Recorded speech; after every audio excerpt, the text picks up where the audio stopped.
It was called the Gaza Aid Pier, if you recall. It was a $250 million failure. But it actually wasn't a failure at all from America's interests. America wanted Israel to continue doing its campaign. This was under Biden, remember. But they wanted to make sure that there wasn't too much legal scrutiny over Israel's behavior. So they made it seem as though Israel was allowing America to bring in aid. That pier never actually brought in aid at all.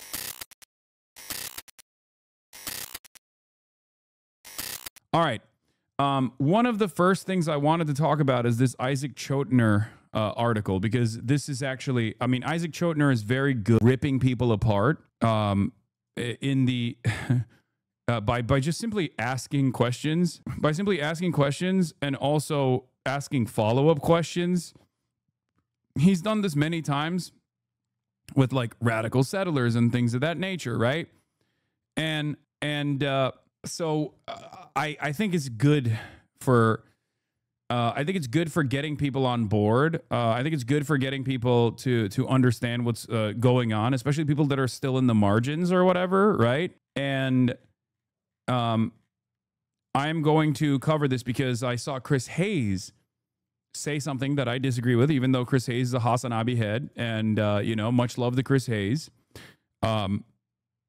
He basically he tweeted out this this interview that Isaac Chotiner did. Where is it? I replied to him, but I don't know where his comment is. I don't know. Maybe did he delete it? Hasan, I'm at Ghislaine's prison. Wait, what? Oh, here it is. He said, this interview is the first time I felt like I had any understanding of what the problem with the GHF was supposed to solve. And it's a political one. A big part of Netanyahu's coalition wants zero aid entering Gaza. And I think this kind of like takes the responsibility away from the United States of America here.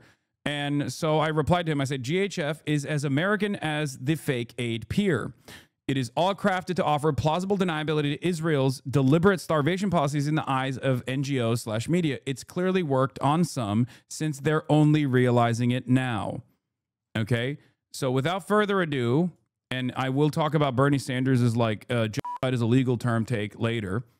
Let's get into it. How the Israeli right explains the aid disaster it created. The fiercest defenders of Netanyahu's war in Gaza continue to insist that Palestinians aren't starving.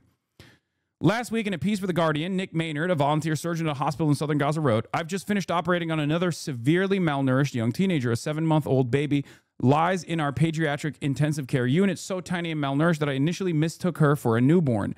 The phrase skin and bones doesn't do justice the way her body has been ravaged. She is literally wasting away before our eyes, and despite our best efforts, we are powerless to save her. The humanitarian situation in Gaza, which was already dire, deteriorated even further in July, with 63 people, including 25 children, dying from malnutrition-related causes, according to the World Health Organization. This past weekend, Israel announced that it would pause some military activity in the territory to allow more aid in, although it remains unclear how long that pause will last. As more reports and images of emaciated children emerge from Gaza, close Israeli allies such as France and the United Kingdom have issued harsh critiques, calling the current humanitarian situation a catastrophe.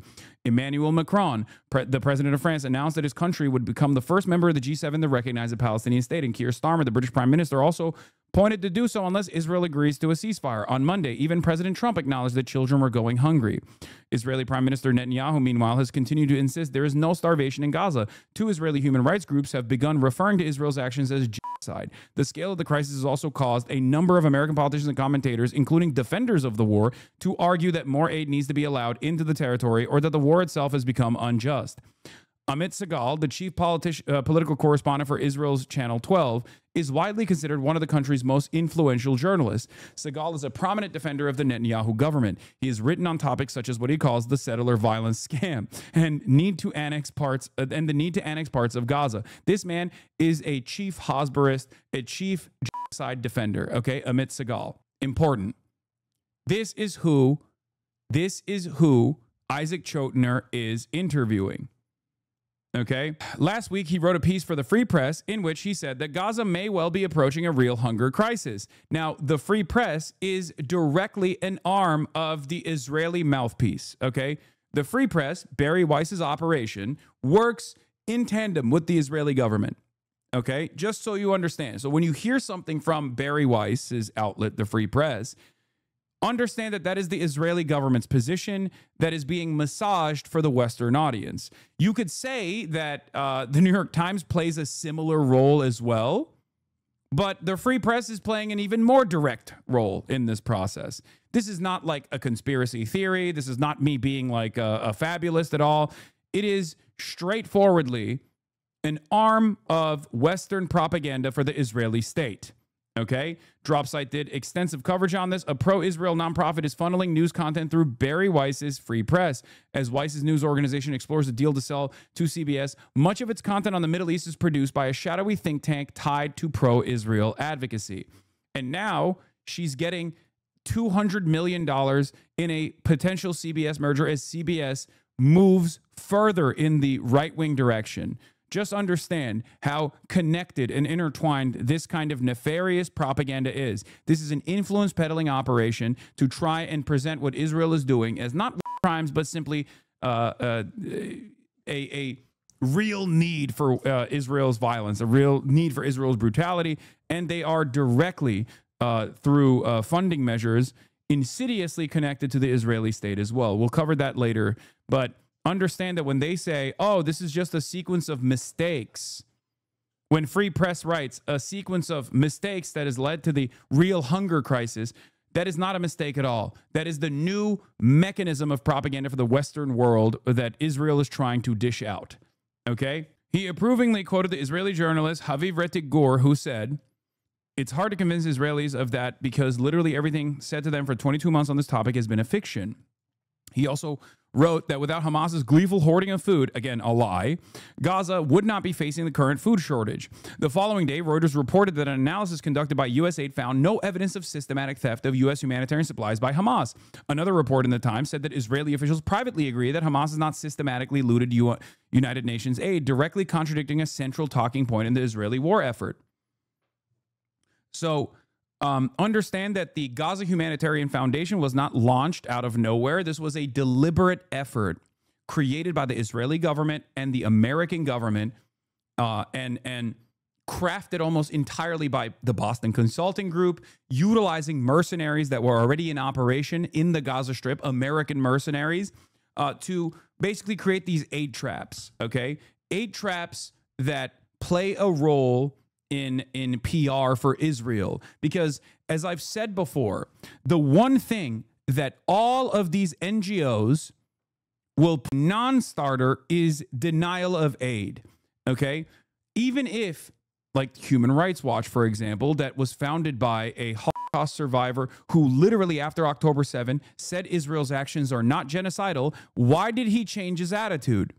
Because he saw and recognized that what Israel was doing was genocidal. Why did he recognize that? He recognized it because Israel had denied aid. You can always contextualize all of the death and destruction by simply claiming that this is collateral damage. You can say 60,000 deaths, even though the number is far higher.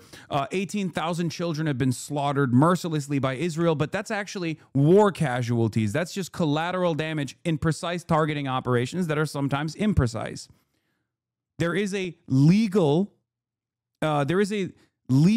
way to engage with bombing campaigns, but there is no legal defense for denial of aid. When you are the belligerent occupier over 2 million populated open-air prison, if you refuse to render aid to the civilian population, it's over, okay? There is no defense of that whatsoever under any circumstance. Obviously, we all consider Israel's bombing campaigns to also be illegal too, and it is illegal because it's an operation, but denial of aid is impossible to defend under any circumstance. It is a mass starvation, mass deprivation campaign specifically to kill as many civilians as possible. This is precisely the reason why NGOs very quickly said, nope, it's over. We know exactly what's going on. This is genocide. So in an effort to defend against that in the, in the international legal community, America tried to cook up a scheme. It was called the Gaza Aid Pier, if you recall. It was a $250 million failure. But it actually wasn't a failure at all from America's interests. America wanted Israel to continue doing its campaign. This was under Biden, remember.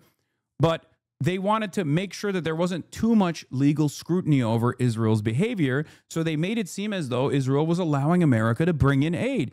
That pier never actually brought in aid at all, as a matter of fact. It was not created to bring in aid, because if you wanted to bring in aid, you would just tell Israel to continue bringing trucks of aid that were lined up at the Gaza envelope on the other side of the border. That's it. And the Gaza aid pier failed numerous times, cost $250 million. But the sole purpose of it wasn't to actually bring in aid to the Palestinian population living in Gaza. The sole purpose of it was to say, see, Israel is letting us bring in aid. I would say the same thing about the World Central Kitchen. As a matter of fact, before Israel actually killed the World Central Kitchen aid workers, the reason for why World Central Kitchen was allowed to render aid was simply to say, no, we are letting in some aid. Like, you don't understand. You can't claim that we're not letting in any aid. See, this is a very famous liberal chef, Jose Andres, that is actually bringing in aid. Okay? It's just PR. And the Gaza Humanitarian Foundation is the worst, most insidious version of this kind of PR, because the aid delivery mechanism was basically created to kill more Palestinian civilians that are desperately trying to get a crumb of aid. Okay? It was a trap. And it's not just my assessment. We kept saying over and over again, basically highlighting Palestinians, describing their own situation in the Gaza Strip. There were plenty of journalists who covered it, Palestinian journalists who covered it, and then Western journalists who highlighted the Palestinian journalists talking about what the GHF was actually doing. Yeah, it's not the Gaza Humanitarian Foundation, it's the Gaza Front, basically. And for months, the international humanitarian rights organizations panned America, bouldered America and Israel. They said this is illegal. It's perfidy, which it is. Okay? Designing a military occupation front as a distribution of aid delivery is illegal under international law. Aid needs to be rendered by third parties that are uninvolved with this conflict. And yet Israel and America designed this scheme with Boston Consulting Group in an effort to basically continue this ethnic cleansing operation. Having said that, however, people are finally coming to that reality only after the fact. Okay? I recently spoke on the phone with Segal during our conversation, which has been edited for length and clarity. We discussed his wavering opinion on whether there is hunger in Gaza, his support for Trump's plan to develop Gaza without Palestinians, and just how much power the extreme right has over the Israeli government. For Americans, why won't you just let BCG off the hook, dude? What do you mean? Boston Consulting Group played a massive role in this. Boston Consultancy Group is one of these consulting groups like Bain or what is it? The one, you know, Pricewaterhouse Cooper, McKinsey. These are all consulting groups, and Boston Consulting Group was a part of the planning procedure for this Gaza Humanitarian Foundation. Anyway, for Americans who might not know your work, you're often talked about as someone who's very familiar with Netanyahu's thinking. Are you in touch with? Yeah, that's correct. I'm not the mouthpiece of Netanyahu. I'm a right-winger, but not more than this. I speak only for myself. I just meant that people say that you understand his thinking and have good sources in the government. I wouldn't deny it. Yes. So tell me, what caused you to write this piece for the Free Press saying that there was grave concern about the food situation in Gaza? So first of all, I don't think there is hunger in Gaza. I want to put that first and foremost. You don't think there's hunger in Gaza, says Isaac? Segal responds, I don't think there is hunger campaign that Hamas runs in the international media is anything remotely connected to the truth. However, I do think there's a situation that can actually deteriorate to something like this. For the past 22 months, Hamas has been running a hunger campaign in Gaza. Israelis and maybe some Americans are wary of these accusations because they know it's propaganda. The fact that there is developing crisis does not emanate from Israeli decisions, but a cynical game played by Hamas and the United Nations. This man, Benjamin Netanyahu's mouthpiece in Israeli media, is directly saying that Hamas and the United Nations are actually depriving the Palestinian population of aid. And it's not actually Israel's design. It's actually the United Nations collaborating with Hamas. The UN is Hamas. If you want to understand like where Israeli society is at this point, this is not an extreme position. Okay, this is not an out there far right position. There are a lot of people in Israeli society who unironically believe this. And there are a lot of people who defend Israel who unironically believe this in the West. Okay, this is complete nonsense. It's completely psychopathic. However, Israel will be blamed for it. That's why I want Israel to be wise and not only be just. Just to be clear, your article does talk about a hunger crisis in Gaza. Developing. The piece is titled, "The Price of Flour Shows the Hunger Crisis in Gaza." There are reports of starvation deaths in Gaza. Are you denying those? I doubt 90% of it. I can't tell you that it doesn't exist in specific places or specific people, but I don't think that the numbers Hamas and the international media quote are the numbers. One of the things that your piece says is that essentially for the entire duration of the war, there have been false warnings about a hunger crisis. Why do you think the warnings were false previously? Hamas tried to depict a picture that does not exist. There was no hunger in Gaza. For years, Hamas has claimed that Gaza is starving. Hamas always used this weapon of alleged hunger in order to get more humanitarian aid. A UN study from 2022 prior to the war found that more than 3/4 of the Palestinian families reduced the number of meals they consume because of a lack of food. So this is even before October 7. How could that have happened? How could that have happened if Israel does not have complete control over the Gaza Strip, even prior to October 7? It's because Israel does have complete control over what kind of food is allowed into the Gaza Strip. At times, they have quite literally stopped cookies from going into the Gaza Strip. The sex pest that I was previously referencing, sex pestiny, has actively lied at the behest of the Israeli state to claim that Hamas has the capacity to actually take cookies and turn them into rocket fuel. Okay? That is how stupid the argument is. That they were saying we're not letting in cookies into the Gaza Strip because they can turn cookies into rocket fuel. They can turn the sugar in the cookies into rocket fuel by, I guess, by way of alchemy. That's real. That's a real thing. I'm sure someone in the chat has the clip that I can show you. It makes things diet when the population has always had a calorie surplus. Yeah, even the diet calorie surplus. They literally have. That's why when the famine started, when all the people were moved, I believe it was UNRWA that made the statement that this is a region that has never experienced hunger before. That's what's so infuriating. And that's also why Finkelstein got mad, because if you try to cite, really, wait, these people are starving? By what metric? You can't find it. That's what's so infuriating, Stephen, is that you want to start counting calories and try to discover whether they have a surplus or not, when you're missing the fact that Israel gets into Gaza is itself outrageous. Right. One people does not get to control whether another side gets to have cookies for their children, and you know or potato chips or sodas. You don't get to do that. That's a level of dominance and oppression that is unacceptable. But you're not capable of having it because you won't even admit why the blockade exists. So you don't even deserve to be in. What do you want him to admit? What do you want him to admit? Why is there a blockade in Gaza? Yeah, you tell me. Why is there a blockade in Gaza? When you look at the fact that Israel is preventing cookies from going into Gaza, you know that it's not motivated by military. Why were cookies being prevented from going in? And what were custom rockets fueled with?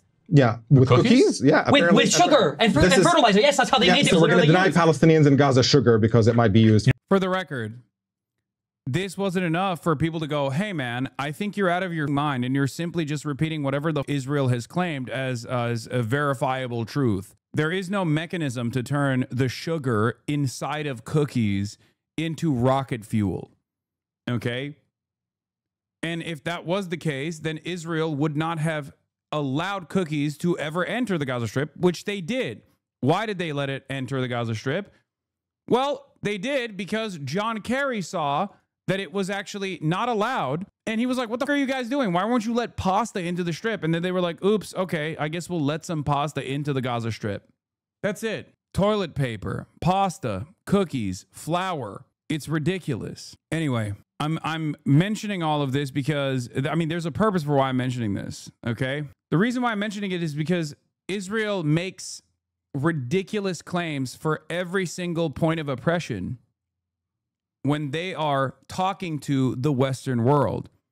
When you actually listen to what they say in Hebrew, they're pretty open about it.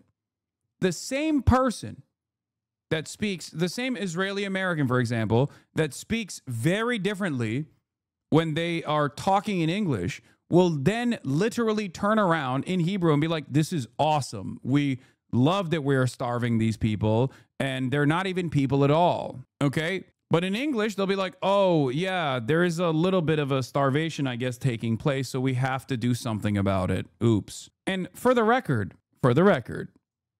this is not like ridiculous. I mean, look at Benjamin Netanyahu. Benjamin Netanyahu released a statement in Hebrew the other day where he openly stated, "Oh, we have to let in some aid. I'm really sorry. We have to let in a modicum of aid because people are getting really mad at us." No, so first of all, he's not allowed back in because he's more sophisticated, right? But again, he's not going to admit it. I just want to be clear another time. Another thing you're not going to admit. Why does the blockade exist? Yes. It's literally just because of the evil Jews trying to...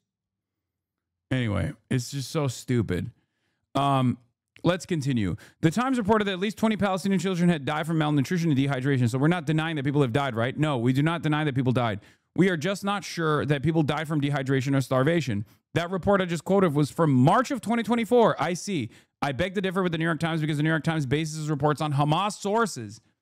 The New York Times is Hamas. The New York Times is the most pro-Israel outlet in the Western world alongside the BBC.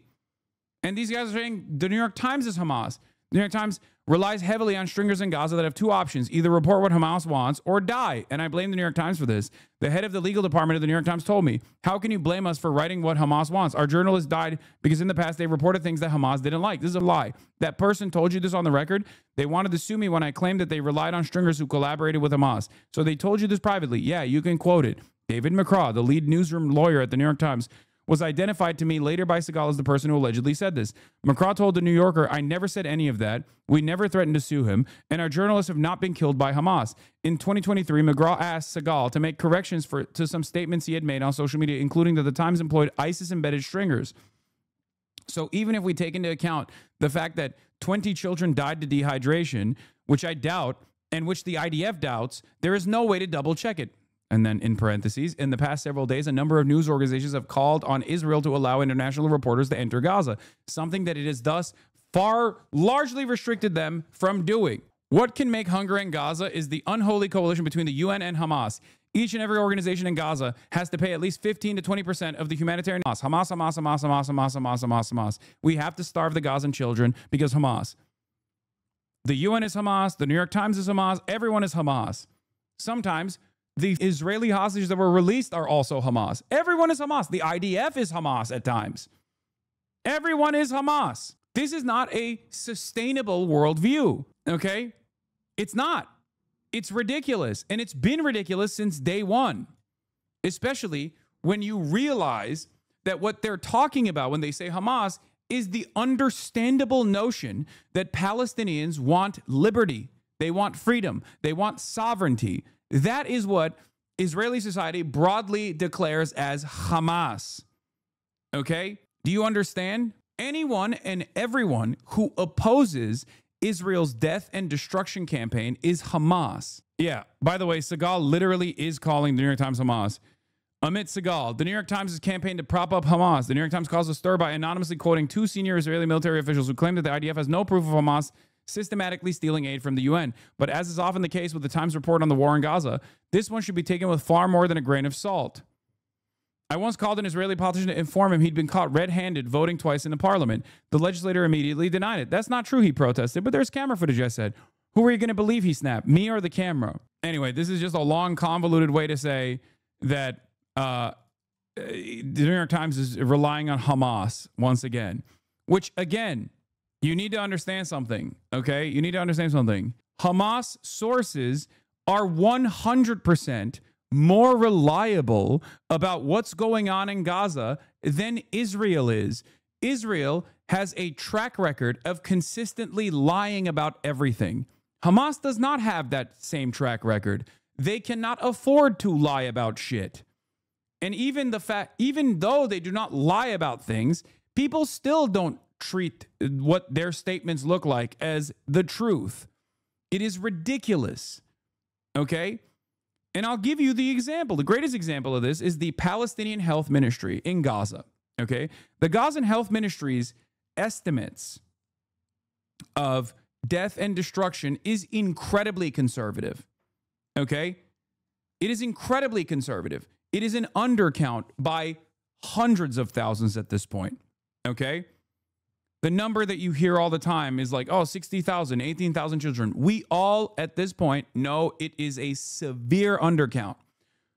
But you know who actually, on the one hand, says this is the Hamas Health Ministry's numbers, while simultaneously uses said Hamas Health Ministry numbers? The Israeli government. and also the American State Department. Every single international human rights organization has double and triple checked previous Gazan Health Ministry numbers in the past and have found them to be usually undercounts. Okay? The UN has done so, and that is precisely the reason why they are incredibly reliable as a means of understanding the situation on the ground. They are so reliable that Israel itself uses their estimates. And so does the American government, while simultaneously in the media consistently claiming that these Hamas Health Ministry numbers are false. You can't trust them because it's Hamas. Okay? The UN and Hamas are not on a campaign to feed Gaza. They're on a campaign to stop the Gaza Humanitarian Foundation from the distribution of food in Gaza. Why? Because they want a monopoly. The GHF is a private nonprofit set up by the American and Israeli backing to deliver food. Let's admit it. It's an Israeli-American creature that is focused on feeding Gazans. He openly states this. Well, the Israelis have said they're not funding it. Are you saying that they are? I don't know if there's direct funding, but Israel is the organizer of the GHF. There are Israelis that have said they're funding it. For the record, there's members of the opposition party that have openly admitted that Israel is funding the GHF. Okay? There has been a lot of time spent denying that. Israel is behind this foundation, but the idea is noble, and it is to keep humanitarian aid from becoming a weapon for the survival of Hamas.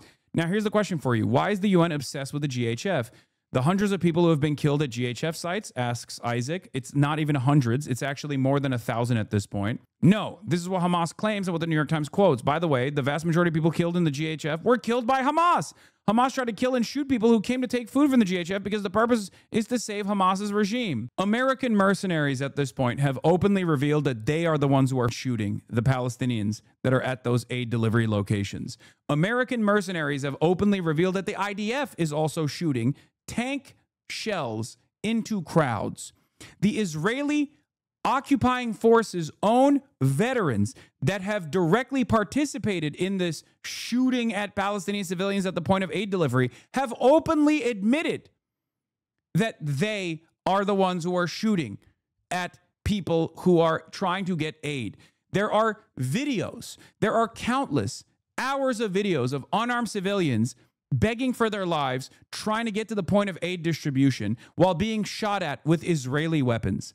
The idea that this is actually Hamas that's shooting people is so insane that it requires you to close your eyes, plug your ears, and just assume that the IDF soldier on camera that's directly shooting at Palestinian children that are trying to get aid at the GHF is actually secretly a Hamas militant. Hamas has actually overtaken Israeli Merkava tanks and are driving the Israeli Merkava tanks into crowds and shooting the Israeli Merkava tanks at Palestinian civilians. That's what the expectation is. That's what you're supposed to believe here.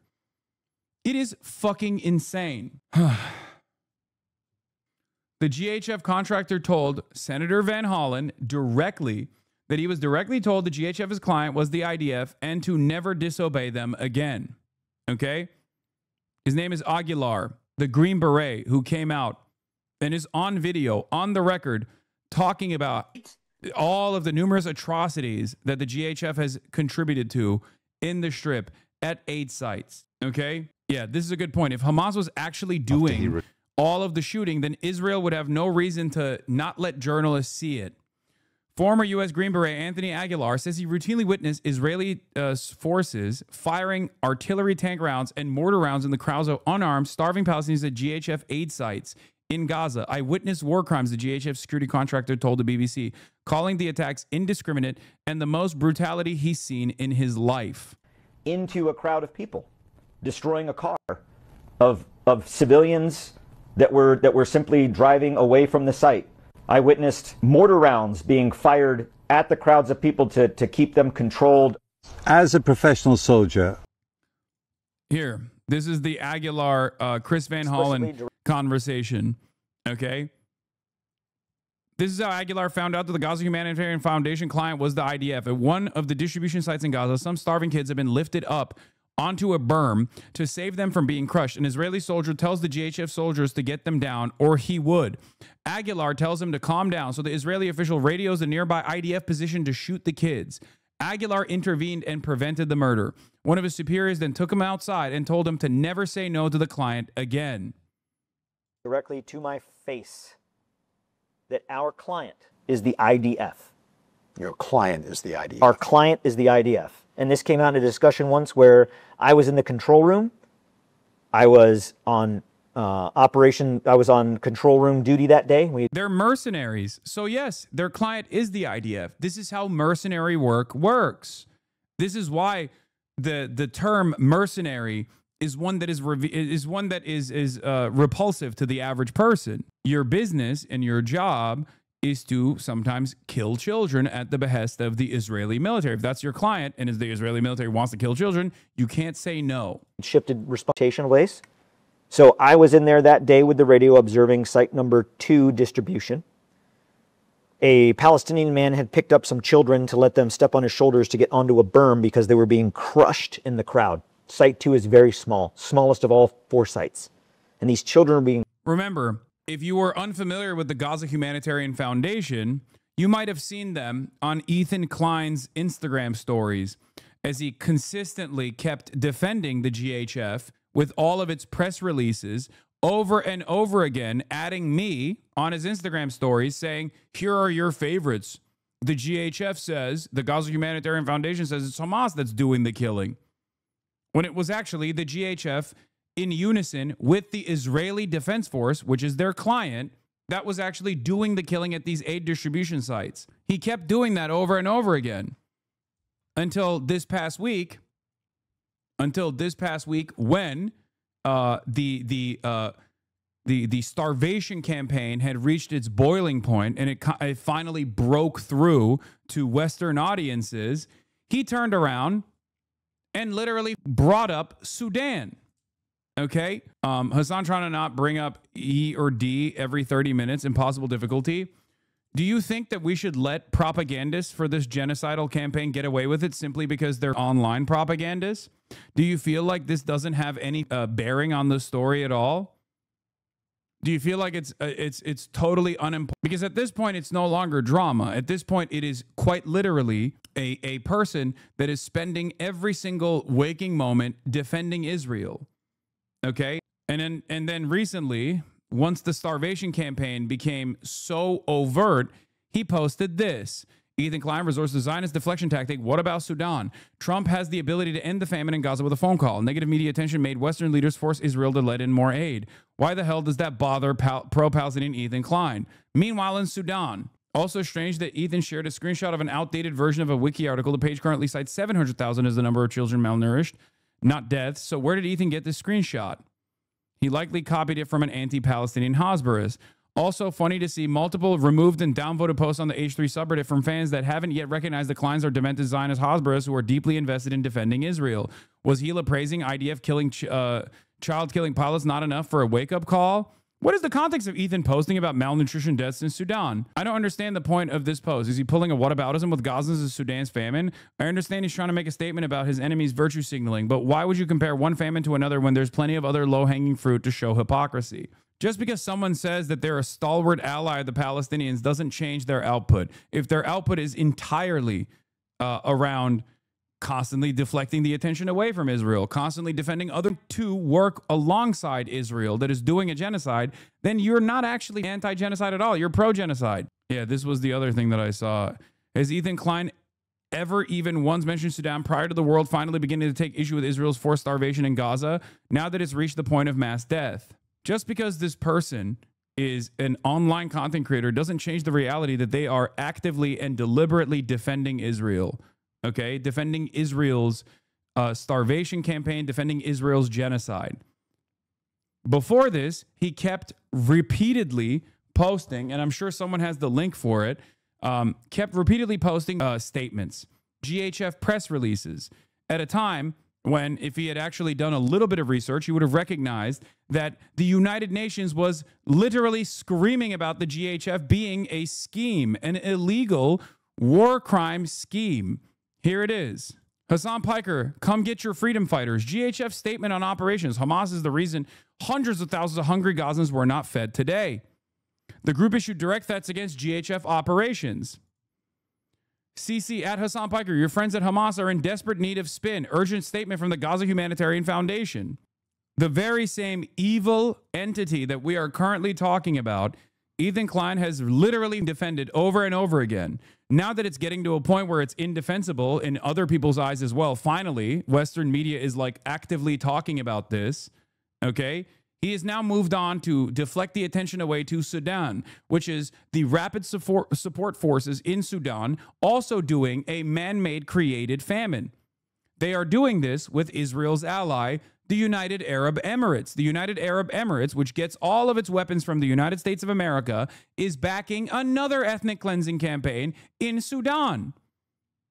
The reason why you don't get to hear much from Sudan is because, once again, it is America's ally doing it, okay?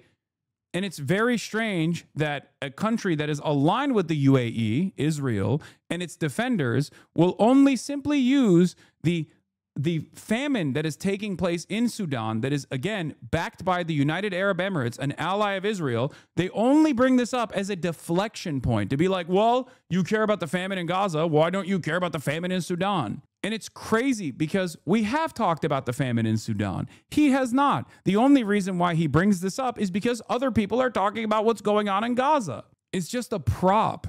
It's a mechanism of deflection. It is alarming how most people don't see it. Crushed, and you pick them up there and put them up on the berm.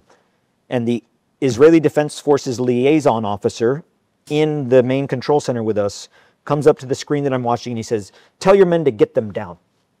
I was like, they know what they're doing. No, they're children. Let's calm down. Mm-hmm. Get them down now or I will. Well, there's no IDF on the site. So I didn't take it as much more than just being, bombastic and like, okay, like, hey, we got this. He leaves and goes to his desk in the operations center and he gets on the radio and he speaks something on the radio. It was in Hebrew. I don't speak Hebrew.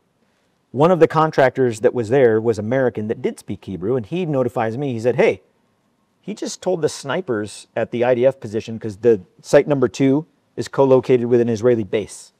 Mm-hmm. He said, he just told the snipers to take these kids out. I was like, on the radio? He's like, yeah. This lieutenant colonel then comes back up and he says, "Get them down." And I look at him and I say, "Did you just call on the radio and tell your men to shoot them?" And he said, "I'm going to take care of this if you don't." I said, "You are not going to shoot. You are not going to shoot children. You're also not going to shoot because if your men miss, you're going to hit others. You're not going to shoot." Thank God we didn't come to the conclusion of figuring out whether he would or not, because the children jumped down and ran off of the site. They didn't want to be there. They were unarmed. They didn't have shoes. One wasn't even wearing a shirt. They were starving. The chief operations officer for Safe Reach Solutions, our higher headquarters, so to speak, in the contract, beckoned me outside with him, and he looked at me in the face and he said, "Never say no to the client." And I asked him, I was like, "I didn't know the client was in there. Who's here? Did Johnny Moore come to visit?" Right. And he said, "No, the IDF." I was like, "The IDF are our client?" He said, "Yes, we work for them." A light bulb went off in my head because... Here is further. Green Beret Anthony Aguilar recounts how a 5-year-old Palestinian kissed his hand to thank him for the food Aguilar gave him. Seconds later, Israeli soldiers shot and killed the starving child. And he put down the little food he has. You notice he doesn't have a box. He doesn't have a box of food. He has half of a bag of rice that he found on the ground, a broken bag, half a bag of lentils that he found on the ground, and he was thanking us.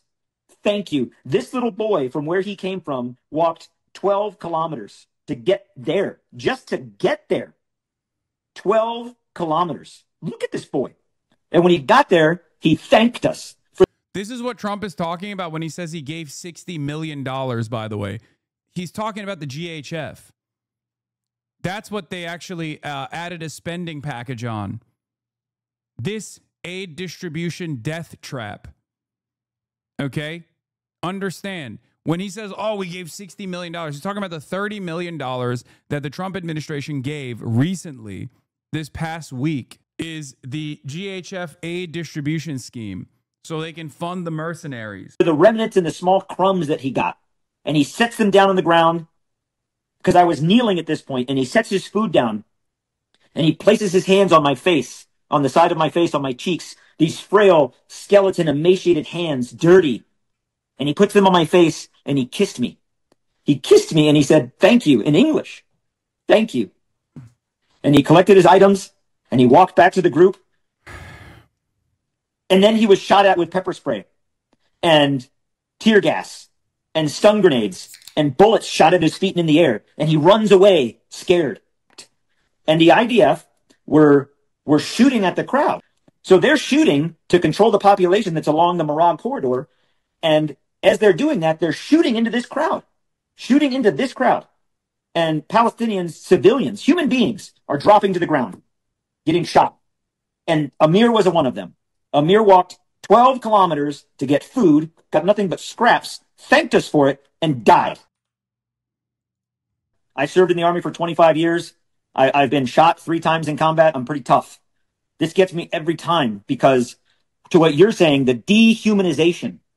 And what I want to say to the American people and to the people of Israel, I've been there. I have touched them. I have talked to them. The civilians in Gaza that are getting the food, they are starving.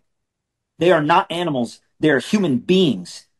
And they're being treated like animals. We treat these civilians in Gaza worse, with less dignity than we treated the ISIS fighters that surrendered in Baghouz Sfakani in Syria in 2018. This young boy, this is on May 28th on secure distribution site number 2. The aid had been distributed.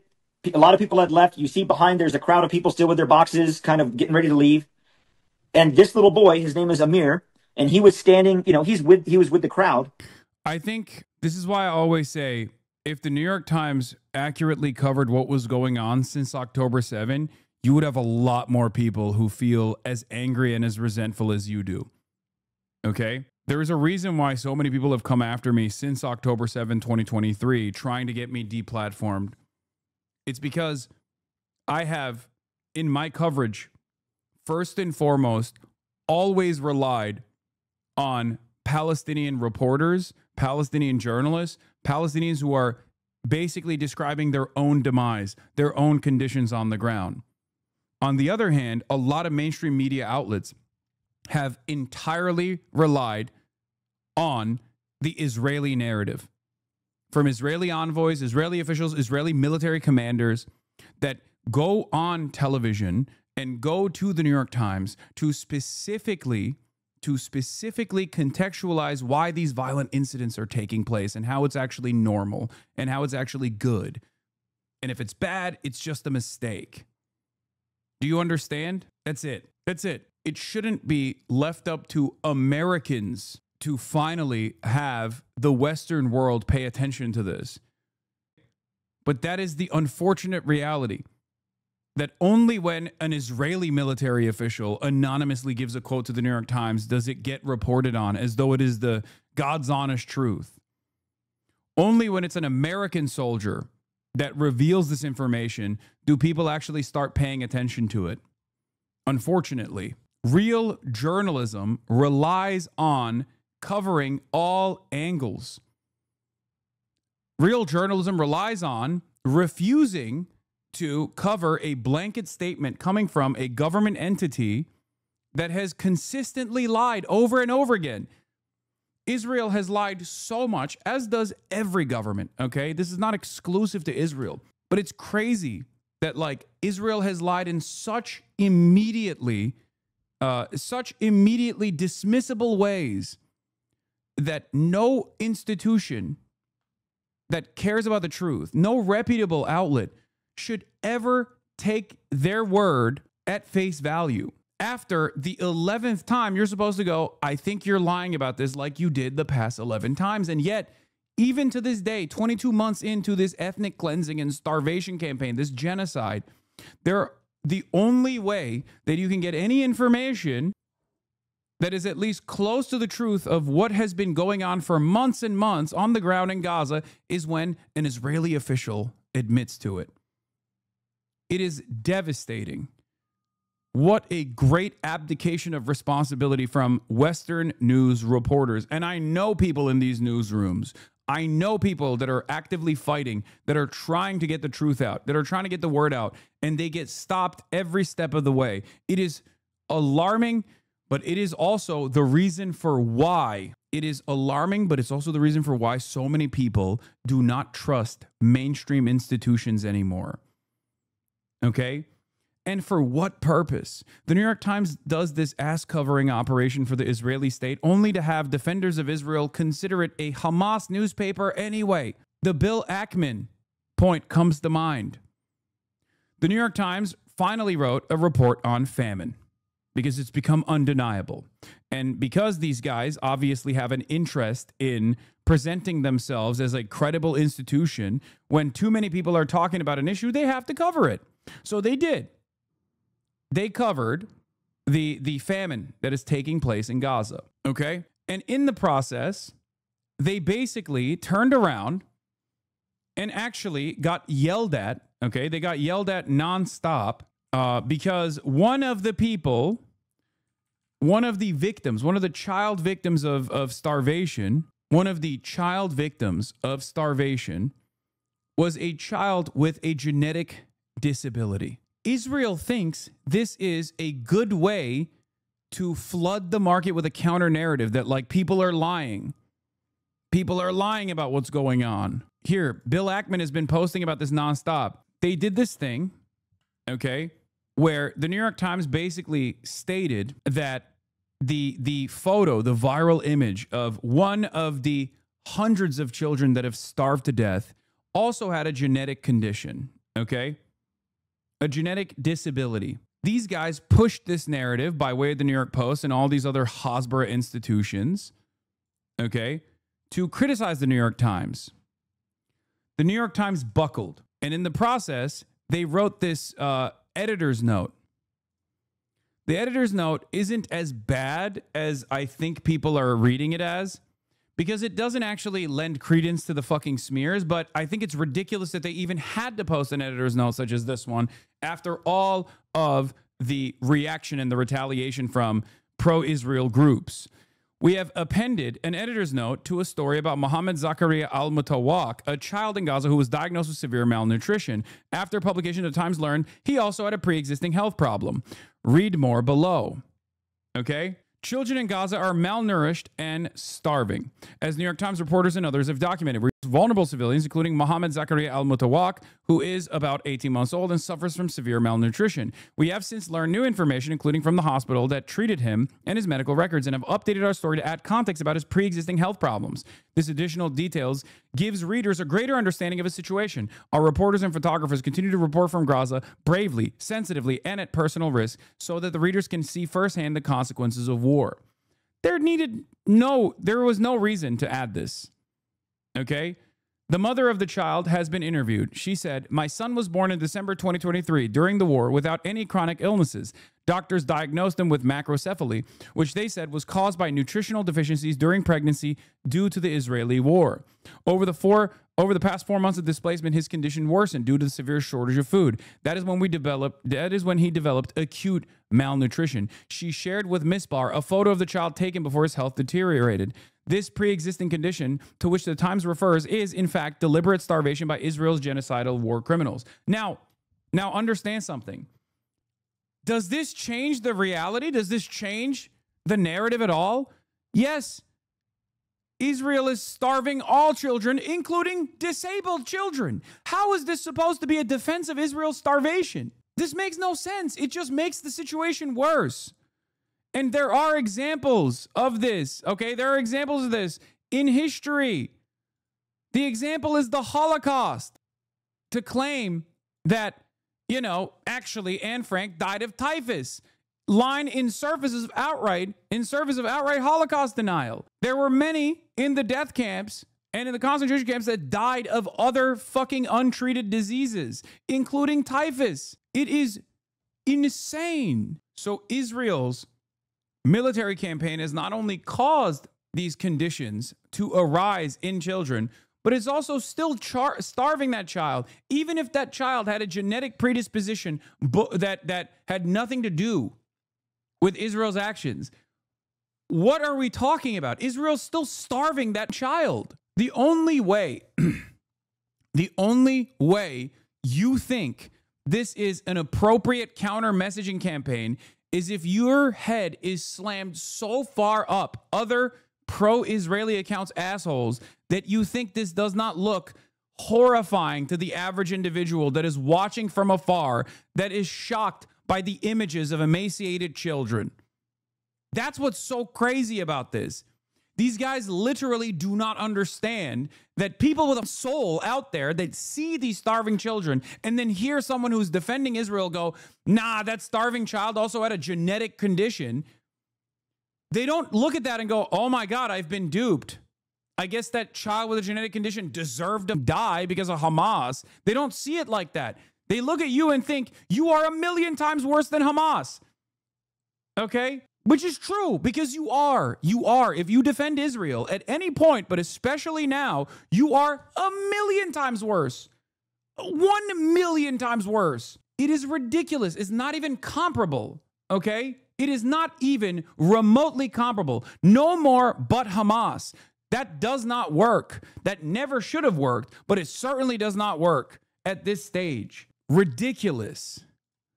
But here is Bill Ackman. Even after the New York Times wrote this thing that they weren't even supposed to add, New York Times has caused enormous harm, and this is apparently the best they can do to correct their malfeasance. No apology, no acknowledgement for the harm they've caused. What harm? Israel should bring libel suits against the New York Times and other publications. These are open and shut cases. The only thing worse than starving people to death is reporting on people being starved to death. That's your argument? Your name will become a curse to future generations, just like Hitler and Eichmann. It's insane. Israel said one of the starvation victims died from hypermetabolism related to diabetes. The main way to treat hypermetabolism is consistent with high caloric meals. If you think this is insane, this is German, still unbanned Twitch streamer calling himself a journalist and human rights activist. This has been ongoing for years with this Nazi. What? This is a German Twitch streamer? What? German journalist echoes Nazi propaganda by implying Gaza's kids starved by Israel are dying due to genetics and cousin marriages. But the EU sanctioned me at Germany's request for pro-Palestine journalism, accusing me of creating social and religious discord. After seeing so many children with hereditary diseases in Gaza in recent days for which Israel is not responsible, perhaps we should explain to the people in Gaza that one should not marry their first cousin or relatives in general, even if Muhammad the Prophet is said to have done so. This is, among many other things, the reason for the many sick children. In addition, such cousin marriages lead to a lower IQ between 5 and 13 points. Child mortality is up 50% higher, and it results in physical deformities. Not just a Twitch streamer, he's also a German politician. I don't know who this guy is, this Tobias Hutch guy, but I know everything I need to know about him and his worldview. This is literally Nazi propaganda. But instead of saying this about the Jews, he is saying this about an appropriate target, a target that you can say this about, which is Muslims as a whole, but certainly the Palestinians that are currently experiencing the Holocaust. Let's get back to Isaac Chodener's argument. Or not argument, conversation with this far-right propagandist for Netanyahu. By the way, I'm not the only one to understand this. President Biden in October 2023 actually forced Israel to provide humanitarian aid, right? And then he said, I quote, if Hamas diverts or steals the assistance, they will have demonstrated once again that they have no concern for the welfare of the Palestinian people. And it will end. As a practical matter, it will stop the international community from being able to provide this aid. For a long time, people have been saying that there is going to be mass starvation in Gaza. Even Netanyahu a few months ago warned about reaching a point of starvation after they'd been complete shut off of aid into the territory. Subsequently, more aid was allowed in. You're saying all these warnings were essentially not correct. I say that Gaza is not the United States or Israel or Albania, in which the regime takes care of the wellness of its people. But you're aware there was a complete cutoff of aid for months, right? There was a cutoff from March to May. But here's the question. If the cutoff was between March and May, how come the hunger and starvation began in July? In which Isaac reports multiple aid experts told the New Yorker that the worst starvation would arrive sometime after a total aid cutoff because they have stockpiles of food. That's not how starvation works.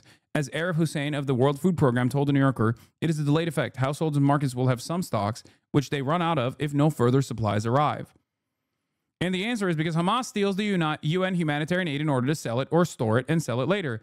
To which Isaac reports, the New York Times reported last week that the Israeli military never found proof that the Palestinian militant group had systematically stolen aid from the United Nations, the biggest supplier of emergency assistance to Gaza for most of the war, according to 2 senior Israeli military officials and 2 other Israelis involved in the matter. In fact, the Israeli military officials said that the UN aid delivery system, which Israel derided and undermined, was largely effective in providing food to Gaza's desperate and hungry population. So the problem was fully created by Hamas, Segal continues to say, continues to lie about. not by an Israeli decision to genocide in Gaza. Israel is the only country on earth that provides humanitarian aid to the enemy in the middle of a war. It is the only country on earth. You're not providing aid to the enemy in the middle of a war. You're providing aid to an entire population of people that you are literally at war with. You are openly saying you're doing a genocide. The question is whether Israel will allow humanitarian aid to enter Gaza. They weren't paying for the UN aid. Many countries allow foreign aid to enter war zones. The only one interested in feeding Gazans these days is the GHF. There have been some right-wing ministers in the government, such as Itamar Ben-Gvir and Bezalel Smotrich, who've made comments about how aid should not be allowed in Gaza. I assume you're going to say that's not the official policy of the government, correct? He says, right, exactly. Okay, but do Smotrich and Ben-Gvir want the genocide you said wasn't going on? It's a little confusing to have people in the government essentially saying out loud what people are accusing Israel of doing. This is the nature of the parliamentary regime and a multi-party coalition. Just to put things straight, Smotrich didn't say that humanitarian aid should not enter. He said that it should be done through the GHF. At multiple points, Isaac Chotiner butts in and does a correction. At multiple points during the war, Smotrich has blocked or spoken out against aid entering Gaza, and in 2024 stated, "No one in the world will allow us to starve 2 million be justified and moral in order to free the hostages." Remember that famous quote from Bezalel Smotrich? Ben-Gvir actually did say this, along with many other stupid things, in the first month of the war. He's just trying to shift the responsibility away from Netanyahu to Ben-Gvir and make it seem as though Netanyahu is simply stuck at the mercy of the far-right coalition that he's created. Okay? Remember, it's all bullshit. The majority of Israeli society knows that this is going on and are on board with it. They might change their attitude now that it's getting more coverage in the Western news. But up until this moment, they were fully aware of what was going on, and they wanted it to happen. It's not just Bezalel Smotrich. It's not just Ben-Gvir. It's not just Netanyahu. The Jewish demographic of Israel, by and large, agrees with this starvation policy. Okay? There are those who oppose it. That is true. And their numbers are growing. For sure. But throughout the past 22 months, there has been overwhelming support for this. Make no mistake. Israel supporters' insistence that the government is responding to the global outcry over starvation simply goes against what Israeli leaders are actually doing. They're working on a new plan for a siege of the Strip, which would, again, cut off all humanitarian aid. Netanyahu held a cabinet meeting on Monday evening devoted to Gaza, during which the military presented a new plan for a siege of the Strip, which would, again, cut off all humanitarian aid, according to the Khan broadcaster. This is not just the position of a big part of Netanyahu's coalition. It's the majority opinion of Jewish Israelis. Again, this is not my demographic predesignation. It is the Israeli government's demographic predesignation. Okay? They bracket off Israeli society in two. Okay? They say either you are Jewish, you're a Jewish Israeli, or you're Arab. When they say Arab, what they actually mean is Christian or Muslim. Okay? What they're actually referencing is Palestinian citizens of Israel. People that were given citizenship in 1948. Okay? This population of Muslims and Christians make up 25% of Israeli society. They are relegated to second-class status. Okay? They're talking about the Druze, they're talking about the Muslims, and they're talking about the Christians, the non-Jews, Jewish versus non-Jewish. The reason why they have this population designation is not just because Judaism is an ethno-religion. The reason why they do this is because they are an ethno-religious supremacist society. It's that simple. Even though the majority of Jews in Israel are Arab Jews, Jews of Arab descent from the MENA region, they are categorized as Jews, okay? They are not categorized as Arabs. I have had a conversation with someone who is of Arab descent, but is Jewish, if you recall. It was a teenager in Israel. And he actually got mad when I said, well, you're Arab. Like, your family is from an Arabic country. Like, from an Arab country. And he was like, no, I'm Jewish. The categorization for Arab Jews in Israeli society, the specific designation for it is Mizrahi. Okay? There are Ashkenazi Jews, Eastern European Jews that are white, many of them also living in the United States of America, the majority. There are Persian Jews as well. Okay? And there are Arab Jews that are Mizrahi and Sephardic. Okay, Sephardic Jews are from Spain or by way of Spain through the MENA region. But these designations, these separate designations are all bracketed under Jewish.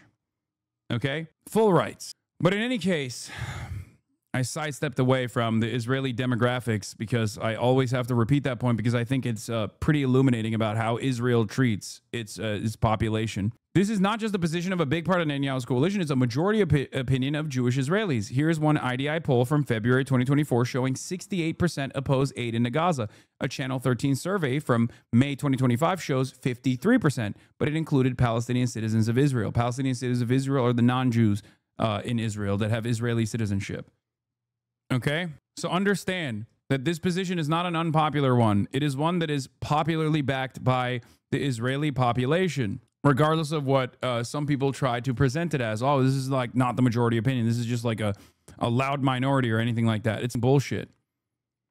Not that it even matters.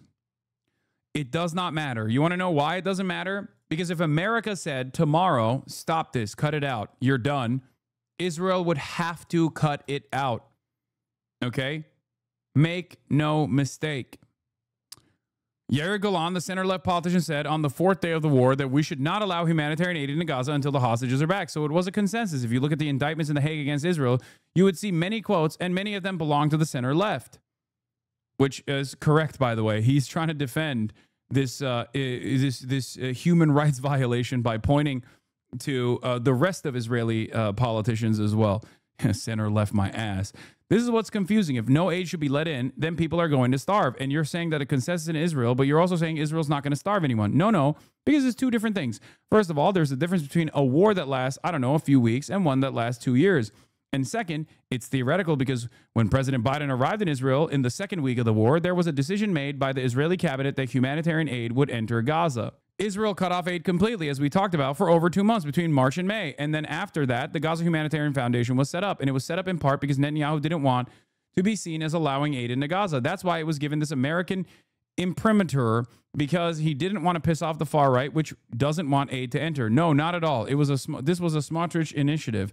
So why is Israel denying they are behind it? I guess because it would not help Gazans if the food had an Israeli flag on it. Okay, go on. That seems...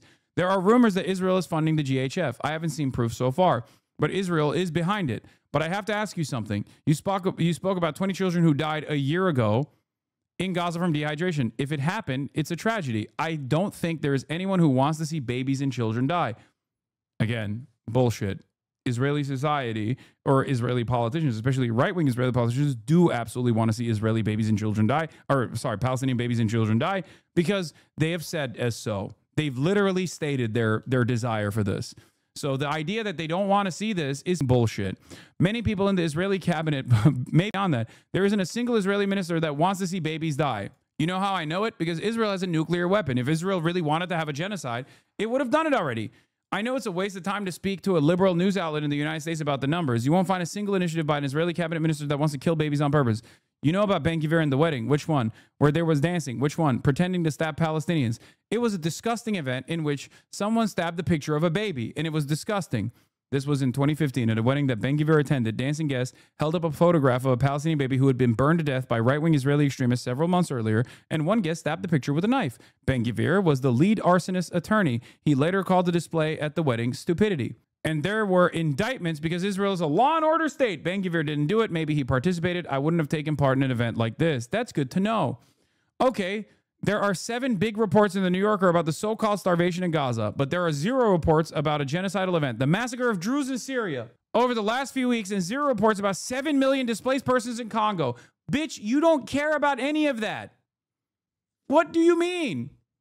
Your Honor, you're accusing me of being a serial killer. And while that might be true, think about all the children that have also been killed by other serial killers. That doesn't matter. You are the one who is currently being examined here. It is your individual crimes. You can't just turn around and go, what about all the other people that are doing murders? That is ridiculous. I just want to offer the idea that the West preoccupied with the state of Israel murdering and genociding Gazans and Palestinians, even when there is no proof. You just said so-called starvation. In your own piece, you quote someone saying, mass starvation seems inevitable without a change of strategy. But it's a little confusing because if Hamas decides who eats, then why is Israel changing its policy? If Hamas has all the food, it can do whatever it wants. Why has there been panic in official Israeli circles that things are getting out of hand? Hamas does it, but the world blames Israel for it. But why will a policy change by Israel matter if Hamas is controlling everything? Yeah, that's literally what Ethan Klein had on a story talking about Sudan. Because once you flood the area with food, you actually prevent this argument from being heard. There's footage today from the markets in central Gaza in which there's plenty of bread and flour and food and each and every kind of commodity.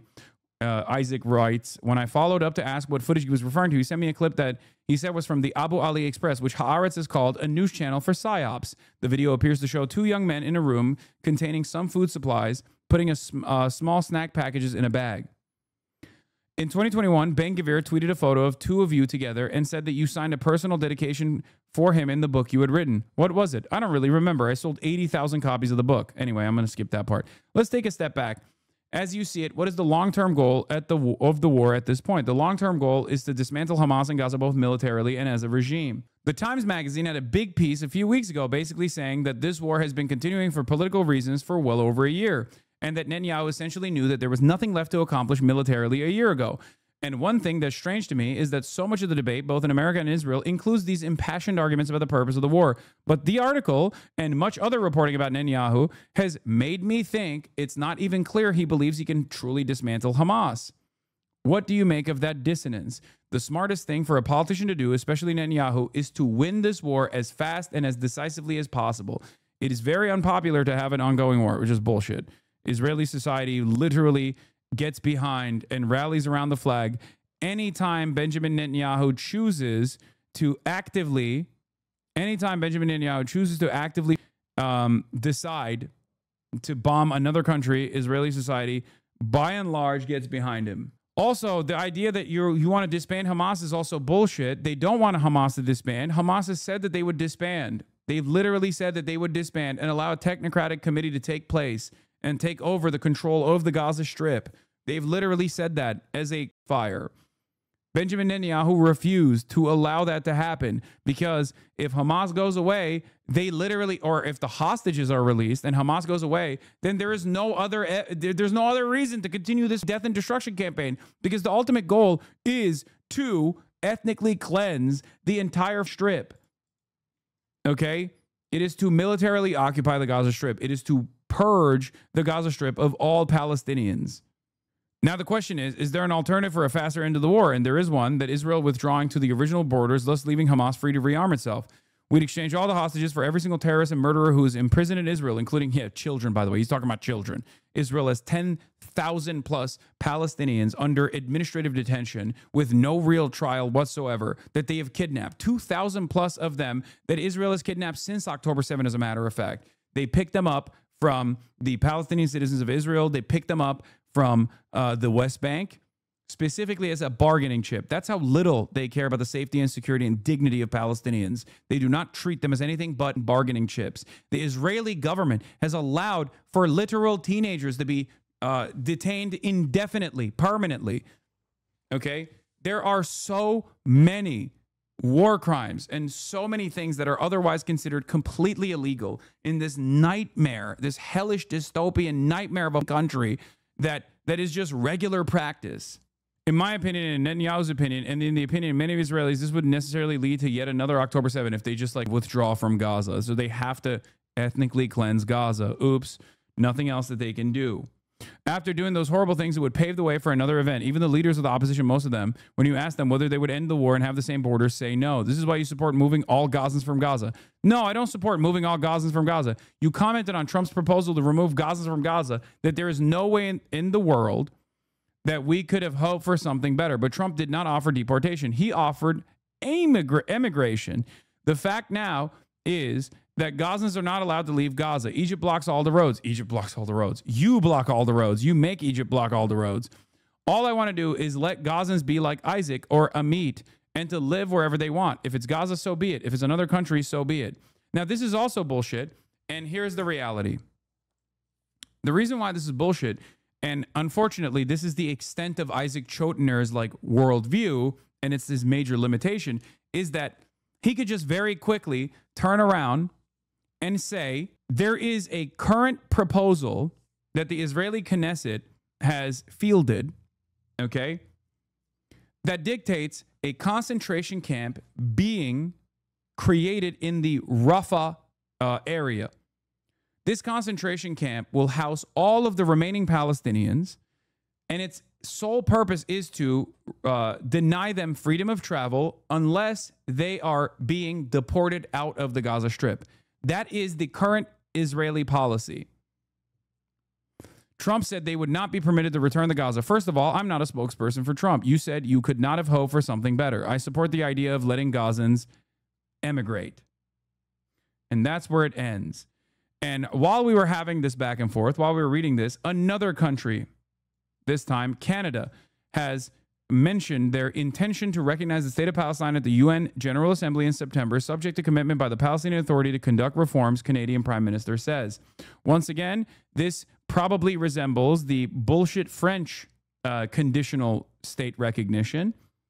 You cannot do a shitty state recognition, a false state recognition you cannot do this if you are still, one, arming the IDF, continuing to fund and facilitate the Israeli society broadly. No, it's the French one that originally started. And then the British one came, but the British one was even worse than that because its conditions were, we won't even recognize the state of Palestine if Israel allows aid to come in. Yeah. Two-state solution document endorsed by France, European, Saudi Arabia, Jordan, Qatar, the Arab League, circulated at UN and revealed by Times of Israel, calls for dissolving UNRWA without implementing the right of return for Palestinian refugees. I explain. This is Ali Abunima of the Electronic Intifada, okay, one of the more reliable outlets in terms of covering what goes on the ground in Palestine. The document talks about the achievement of a just solution to the Palestinian refugee issue without mentioning or reaffirming the right of return. This is long-established peace-process code for abrogating the right of return, resettling Palestinian refugees outside Palestine so that Jewish demographic supremacy is not threatened, and at best, monetary compensation. It talks about UNRWA handing over its duties not to the government of an independent Palestinian state, but to prepared and empowered Palestinian institutions in the Palestinian territory. In other words, all this takes place prior to the supposed independence of a supposed Palestinian state. It is a formula for dismantling any international institutions and frameworks that protect Palestinian rights. There is much more in this document revealing its anti-Palestinian hostility, including demanding the disarmament of the resistance and handing over its weapons under occupation to the Palestinian Authority and endorsing a demilitarized Palestinian state, while the occupier that is perpetrating a Holocaust retains all of its capacity for genocide. We know what that looks like. It's called the West Bank. And 40,000 Palestinians have been displaced since October 7 in the West Bank.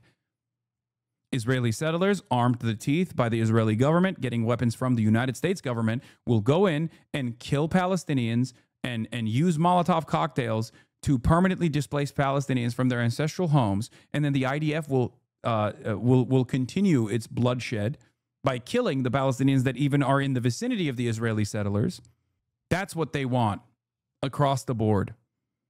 In the same document endorsed by Saudi Arabia, Qatar, Jordan, Turkey, and European countries, etc., they demand that the Palestinian resistance completely disarm in the context of ending the genocide in Gaza and hand over its weapons to Israel's proxy, the Palestinian Authority. Remember, the Palestinian Authority is the governing body of the West Bank. The Palestinian Authority is a part of the Israeli security apparatus.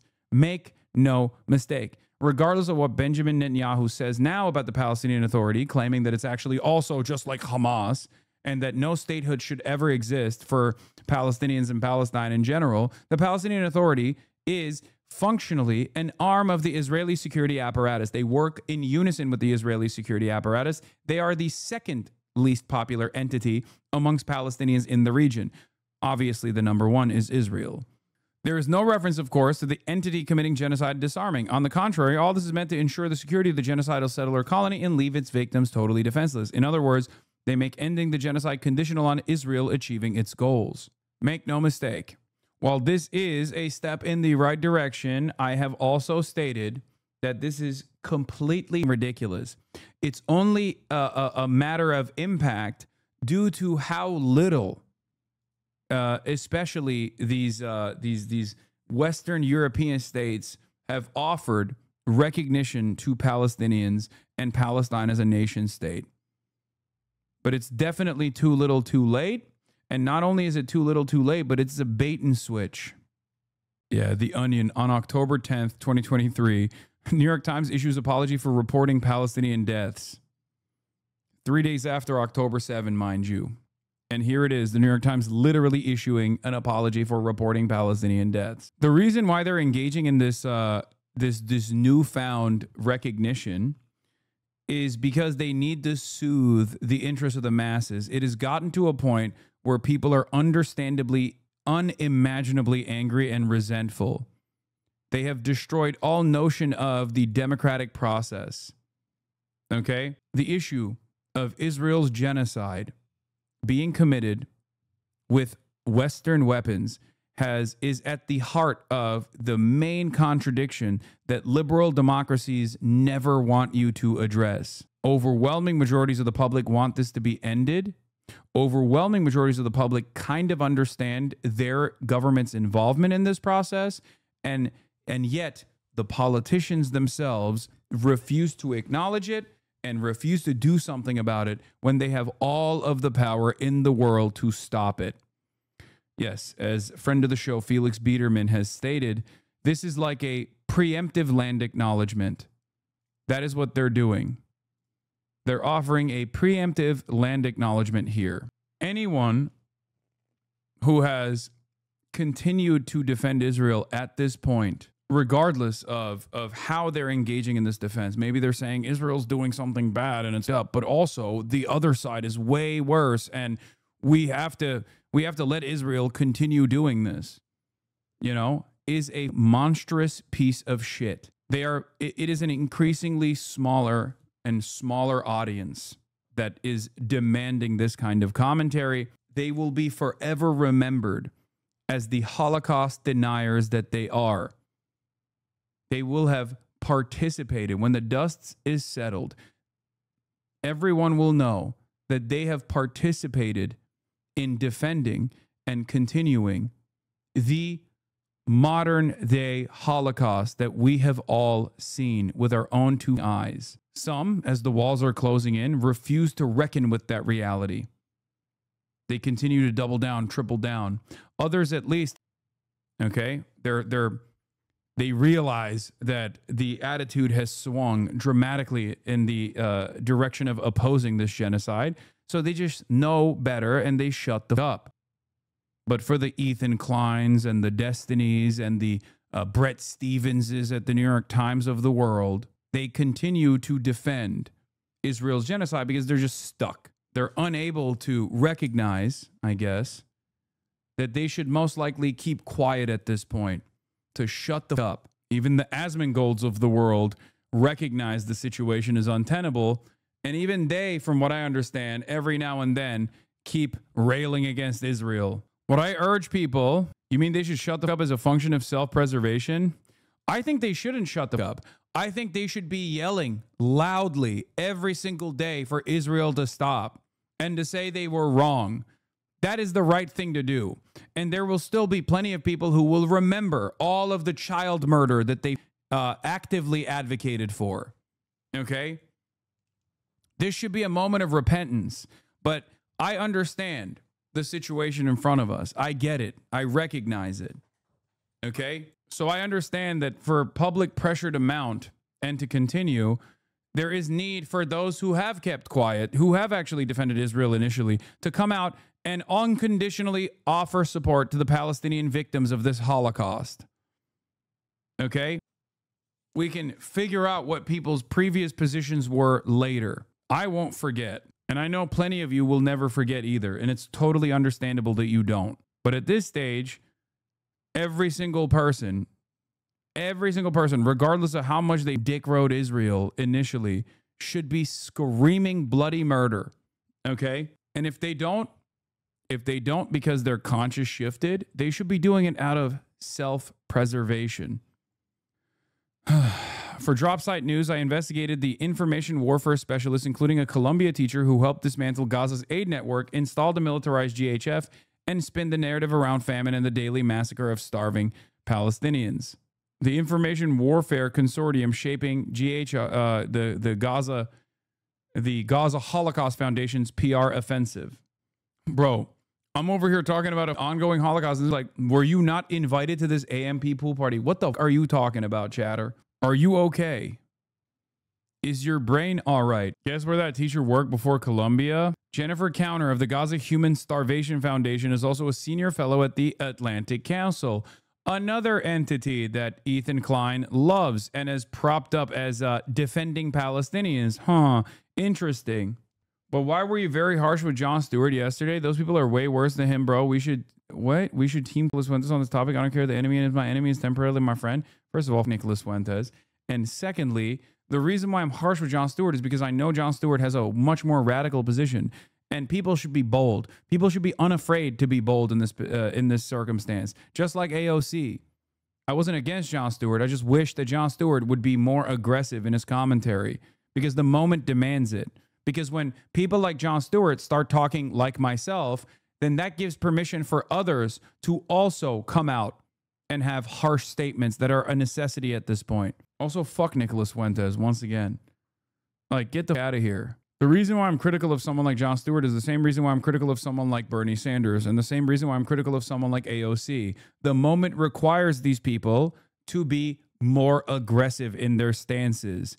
To say, no, it's over. Israel is done. Okay? That's it. Because when more and more people say that, especially at a time like this, people that are supposed to be leaders in this movement, people who others look up to in this movement, will then feel emboldened, will then feel galvanized in the correct position, because that is the correct position. Okay? The Zionist project is over. It's done. It was always designed around ethno-religious supremacy and exterminationist policies from the inception of the Israeli state all the way down to the final solution, the Holocaust that Israel is implementing in Gaza. People like Bernie Sanders, people like AOC cannot just sit around and get lapped by cynical grifters like Nick Fuentes or cynical grifters like Marjorie Taylor Greene or Tucker Carlson. This is completely unacceptable. Fill the fucking void. What are you doing? What the are you doing?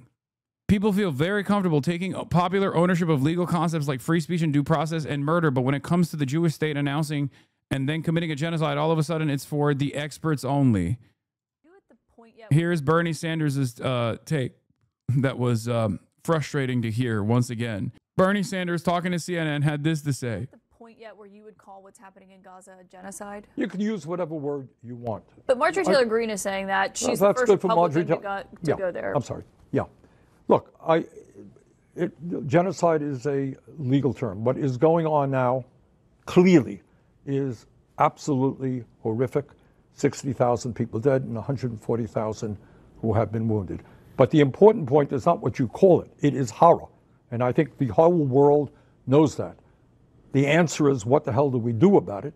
Should the United States taxpayer, should your taxpayer dollars go to support a government that is doing it? That is the most important issue. So immediately, you got to get ceasefire, you got to get humanitarian aid in, but the United States cannot continue to aid and abet the Netanyahu government doing what it's doing. Do you want to see United States personnel on the ground helping distribute aid? I mean, what is another? United States personnel are on the ground helping distribute aid, in air quotes. It's called the Gaza Humanitarian Foundation, and they're participating in the slaughter of Palestinian civilians. The only implementation at this point of U.S. military involvement should be to invade Tel Aviv, okay? Should be to forcibly stop Israel. That is the appropriate and just response.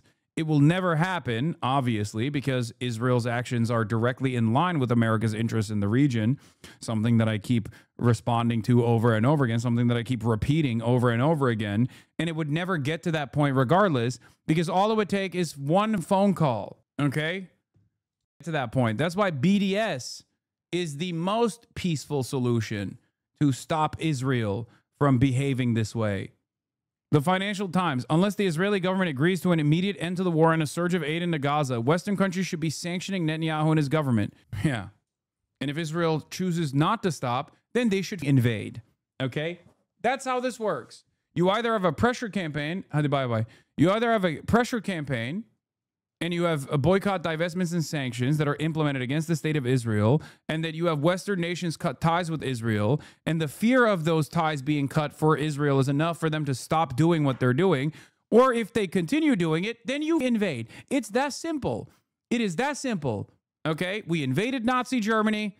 If we were actually operating on the same boundaries, if there was any sort of like morality left within the Western civilization that they claim to care about, they would invade Israel militarily and force them to stop.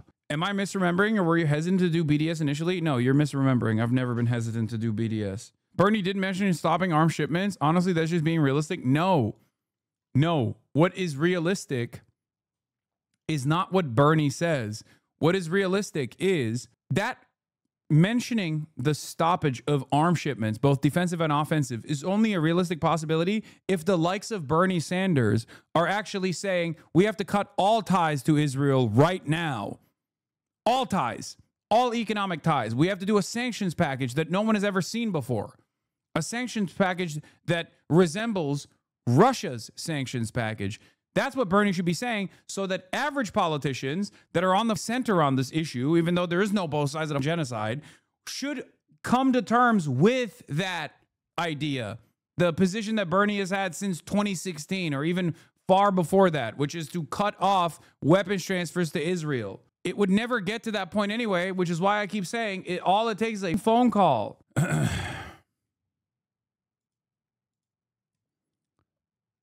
When Israel first launched its offensive, most of the world stood by a nation traumatized by the abhorrent October 7th attack by Hamas, the Palestinian militant group that killed 1,200 people. Okay? 400 military, by the way, 800 civilians. Other nations supported Israel's right to self-defense, to hold the perpetrators to account, and to attempt to secure the release of 250 hostages seized. Hamas should have released all hostages long ago. Hamas tried to release all hostages long ago. Israel denied this opportunity. Hamas should have released all hostages long ago is meaningless because Hamas has tried to release all hostages from the get-go. I think it was October 10th, 2023, when Hamas said, if Israel doesn't invade the Gaza Strip, we will release all hostages, as long as Israel releases all the Palestinian hostages. In any case, Israel's offensive has long gone beyond all bounds of proportionate response. The longer it has continued, the more it has borne the hallmarks of a vengeful assault by Israeli Prime Minister Benjamin Netanyahu's far-right government to destroy the very fabric of Palestinian society. This off-ramp that they're giving to Israel is an off-ramp that I said the Democrats should have been using long ago. The idea that this is Netanyahu's war. Maybe, with all of the untold, incalculable human casualties, the death and destruction that befall the Palestinian society in the Gaza Strip, 4 months in, the Democrats should have been talking about an off-ramp, laying the responsibility entirely, squarely on Benjamin Netanyahu's war cabinet. It is it's gone, it's done, it doesn't work. And I think these guys are still pushing this line because they think it will work. It will not work. Israel is a pariah state. People are repulsed by Israel. People are repulsed by Israeli tourists as a direct consequence of Israel's actions. This is understandable. If you don't want this enmity, you have to be very loud about your distaste. You have to be very loud about your anger and resentment. Okay? I don't care anymore when people say, well, this is racist. You're being anti-Semitic because people are being rude to Israeli tourists. Okay, stop filming yourselves screaming death to Arabs. May your village burn when you get denied service at an institution that is not in Israel. What do you mean? Nobody cares. Nobody cares about your feelings. If you're defending this, you deserve that enmity. It's that simple. What do you mean? Can you imagine Germans being like, we are being ruthlessly bullied everywhere during the Holocaust, during World War II? Why won't anybody think about the Nazi Party members during World War II? By the way, Germans did say this. Germans literally did say this. Except there was also a far larger percentage of the German population that was imprisoned in the process of resisting against Nazi Germany's violence. 800,000 of them, okay? 800,000 Germans were arrested and sent to concentration camps for resisting against Nazi Germany. There are not 800,000 Israelis that have resisted against the Israeli fascism, okay? What the are we doing? At most, there are like 800.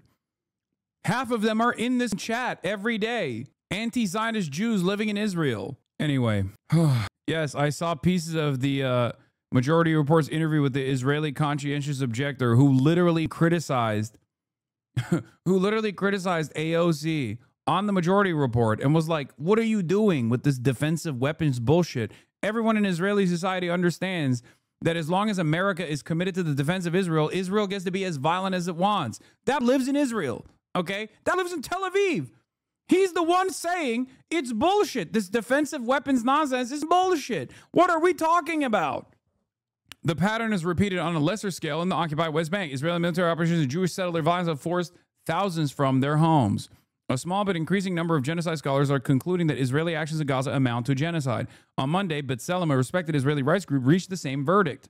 In a report, it said Israel's policy and its horrific outcomes leads to the unequivocal conclusion that Israel has taken a coordinated action to intentionally destroy Palestinian society in the Gaza Strip. It took them far too long to get to this point, by the way, which is why I kind of understand why people summed them as well. But in any case, Bernie Sanders being like, oh, well, I'm not a legal expert, I don't care about the term genocide, is ridiculous.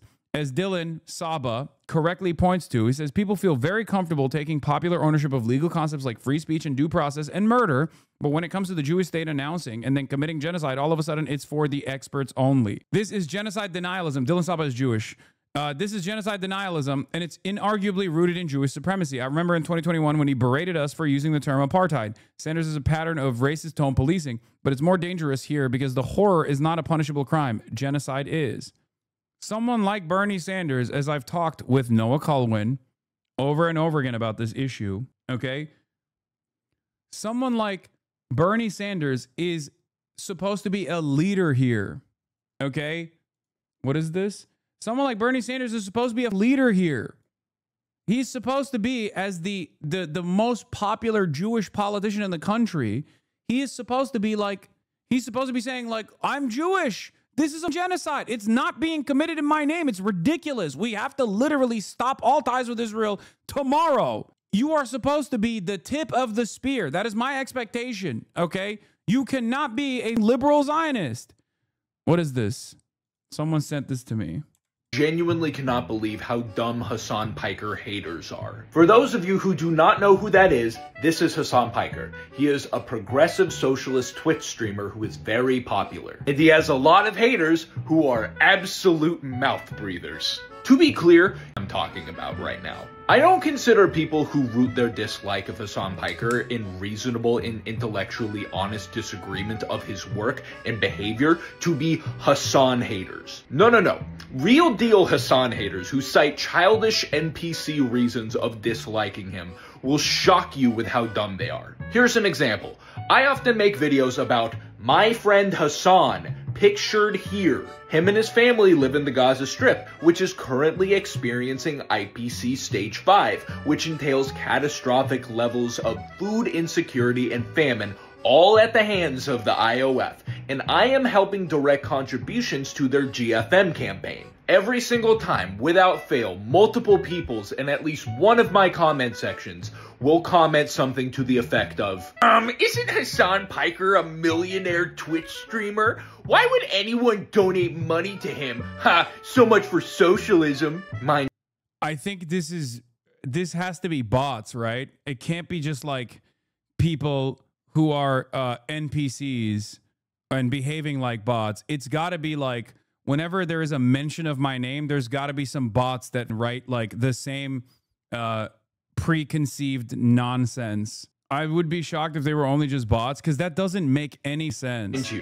In these videos where I talk about my friend Hasan, I literally always include pictures of a child in paragraphs of context that they live in the Gaza Strip. It's like they hear the word Hasan and go into tunnel vision attack mode. I shouldn't have to explain how first names work to anybody besides a toddler. Wipe the drool off your phone screen, my dude. Your obsession with this man is straight up unhealthy, and you are putting everyone on Earth at high risk of catching a brain aneurysm from reading your comments. Anyways, back to my friend Hasan. I do have an update. They were recently displaced yet again, which of course means that any semblance of stability that they had was completely and utterly upended. Re-upload because less people who know Hasan Piker Because less people know who Hasan Piker is than I expected, so I just added that context. Oh, they are currently safe as they can possibly be given the service. So wait, do you like Hasan Piker or no? Wait, so the kid is a Twitch streamer? People don't know Hasan? We love Hasan. Circumstances, but they are still very much in need of contributions to get to their campaign. He's literally talking about a little kid in the Gaza Strip that is experiencing genocide, and there are still who are like, what about Hasan? I now want to find some of these comments to see if my suspicion is correct, though. And go to my bio, click here, and then click here. Seriously, wipe the drool off your phone screen. Sometimes I... Would you agree that Bernie serves the purpose of rehabilitating Israel's image rather than to defend Palestinians? You guys, there's never been a moment, contrary to whatever some dumb on TikTok says, there's never been a moment that I have said Bernie Sanders is like... completely on board with this with the situation. Okay, it's just not the case. I have always been critical of Bernie Sanders' liberal Zionism, but I also match Bernie Sanders' statements with the rest of Congress. Okay, with the rest of Congress, and on that front, he is unfortunately above and beyond, specifically because of how horrible the rest of Congress is when it comes to the issue of Israel. My expectations of Bernie Sanders, however, is supposed to be that he goes way further than the average politician as someone who has been to Israel, as someone who has been committed to anti-imperialist sentiment throughout his multiple decades-long career, okay? Cannot be outflanked by anyone in Congress, especially if you are someone who is an independent, especially if you are someone who has actively communicated a different position, who has never shied away from literally calling into question our allegiance with Israel when you were running for president. Okay? The guy that says we need to cut off weapons to Israel cannot turn around and say we need to cut off weapons to Israel right now. Okay? That same guy should be saying it's over. Israel is done. We need to invade Israel is what he should be saying. Yeah. Your expectation is that he pushes the Overton window for Israel by speaking boldly as the most popular Jewish congressperson, like you said earlier, he would expand the permission structure greatly. Exactly. Exactly. I don't think this is an insane expectation from Bernie Sanders either. Optics on this matters. Bernie Sanders being Jewish and socialist matters. Okay? Bernie Sanders being a Jewish socialist here matters quite a bit because Rashida Tlaib can scream bloody murder every single day, but racist Americans are never going to listen to her. As a matter of fact, she's been censured by Congress. Randy Fine, on the other hand, has not been, even though he has directly said genocidal things over and over again in defense of Israel's genocide. Rashida Tlaib was censured for saying, from the river to the sea, Palestine will be free. I have not forgotten, okay? Sorry, that is the reality. That's the same reality why so many people still come in here to this day and call me a terrorist, okay? Hasan versus no being a terrorist. Like, do you see? Do you understand? This is the average dumb American, okay? Well, not the average dumb American. This number is getting smaller and smaller every day. If I were to ask this person, do you like what Israel is doing? He would probably say, nah, Israel sucks, but you shouldn't hand it to the terrorist groups or something because they're cowards, okay?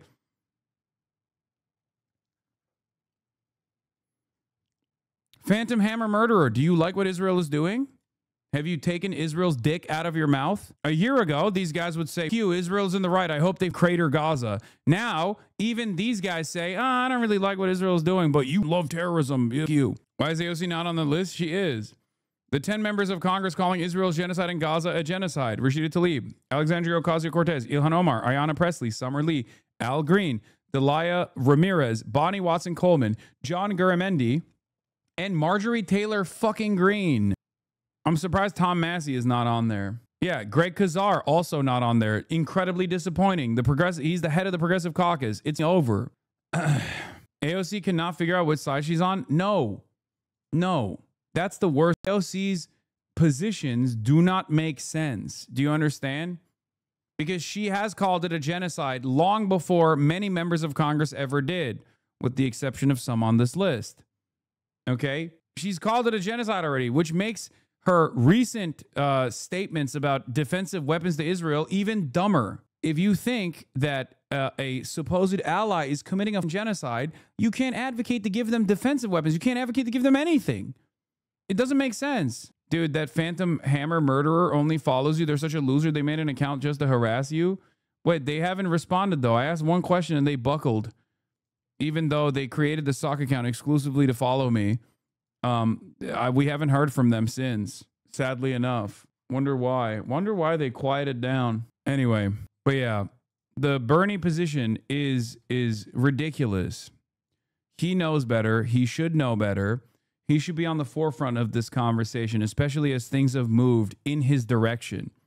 Okay? More and more people coming to this recognition of what Israel is doing and what Israel society broadly has fucking defended as permissible has allowed me to also continue speaking out on certain things that I did in the beginning as well, but not to the same degree.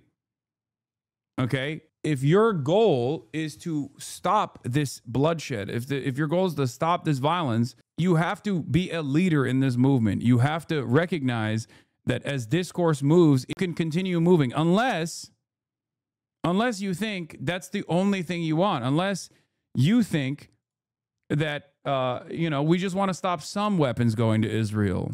Bernie Sanders today, yet again, refused to apply genocide to Gaza. Even as Israeli genocide scholars, human rights groups, and courts use that term. Meanwhile, listen to John Mersheimer with Tucker today, explaining why it's classic genocide and the U.S. should stop funding it. Are we in Ukraine? Yeah, I seriously don't understand her calculations sometimes. What does she think she's getting out of these choices? What are deals being made? Whatever they are, they hardly seem worth it. The only thing I've been able to conclude about AOC recent Marjorie Taylor Greene take is that her ego got in the way. She didn't want to hand it to that demon, even if it was the right thing to do. Okay, if you don't want to hand it to that demon, Marjorie Taylor Greene, then you be the person who is pushing for this amendment. Do you understand? That's my expectation. That's what I'm advocating for. I'm saying, why let Tucker Carlson, I talk to people in Gaza, okay, on a daily fucking basis. They have access to the internet. And what they see from the internet is that it's always right-wingers that are speaking out on Palestinian lives. It's never liberals. People literally think liberals don't give a fuck about Palestinian lives. Part of that is because the market is flooded with right-wing propaganda, no matter what. Okay? But there is a truth to this. There is a truth to this. When you have a void, when there is a messaging gap on the issue that everyone recognizes is a genocide, cynical grifters like Tucker Carlson and Marjorie Taylor Greene and even fucking Nicholas Fuentes are going to take advantage of that. They are going to be seen as the prominent figures that speak out on these atrocities. Why the fuck would you ever allow that to happen? It doesn't make sense, especially if you truly do care about the plight of the Palestinians. It's a 92-8 issue, okay? You got the Tucker Carlsons of the fucking planet speaking out on these atrocities when 65% of the Republican Party's base of support still likes what Israel's doing in Gaza, okay? How the fuck did this happen? Part of that is because no matter what happens, okay, right-wingers are always going to be more prominent. Twitch's biggest Zionist propagandist, Zach Hoyt Asmongold, defended U.S. funding to Iron Dome, saying Israel needs to defend itself. He claimed he wasn't explicitly supporting Israel, only to be shut down by someone in the chat asking, then why are we paying for it? What is this face that he makes? What is that? Gross. In terms of like how Israel is dealt with, but they don't like the negative consequences of Israel doing that, which is like the Iron Dome and its security. But the negative consequences, what he means by that is when terrorists from Hamas, like on October 7th, came over and they raped and killed Israeli citizens. Yeah. This guy's based, by the way. Based. He's so based. He's basely defending Israel's right to defend itself, guys. Chat. It's kind of based, right? Israel's kind of based still, right? Because they're killing Palestinian cockroaches, right? Based. And then also because you have... Yeah. Remember October 7. That's what he's doing here, okay? Remember October 7. How is the Iron Dome supposed to stop October 7th, dumb? What are you talking about? The Iron Dome was already working in operation during October 7. What a stupid argument. The only way to prevent October 7 from happening is by allowing Palestinians to live with dignity and have their sovereignty, okay? When Palestinians are no longer being destroyed, killed, genocided, ethnically cleansed, being removed forcibly from their lands, then there is no need for armed conflict. It's that simple. Guys, it's based, right? October 7, right?